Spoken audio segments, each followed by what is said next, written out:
First thing is they rejected God because of the unfaithfulness of others. They see Samuel and they see his sons, and their response is, they're knuckleheads. We don't want them to lead us. Your sons are not like you. In other words, they are incompetent and they are unfaithful. And they say, listen, Samuel, not only do we not want your sons to lead us, we really don't even want God to lead us. And they end up rejecting God because of the unfaithfulness of Samuel's sons.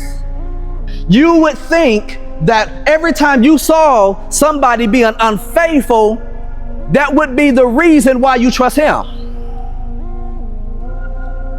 Pastor J don't know all the scriptures. Let me trust God. The prophet ain't always profiting. Let me trust God. The president is what? Let me trust God. And that's common sense. Every time I see your limitation, it's a reminder that he doesn't have any. Except that's not what we do.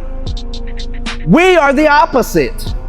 We see unfaithfulness in people and come to the conclusion, why I can't trust him.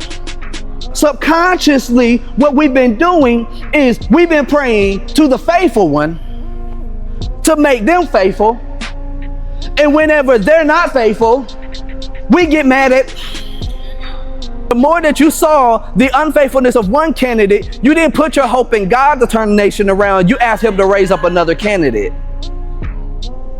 Because just like Israel, we reject God because we see the unfaithfulness of people. Somebody said, that's not me. That's not me. Nope. That is not me. Can I just use this moment to speak to the church for a moment? Okay, I want to talk about the falling away of the church. Can I do that?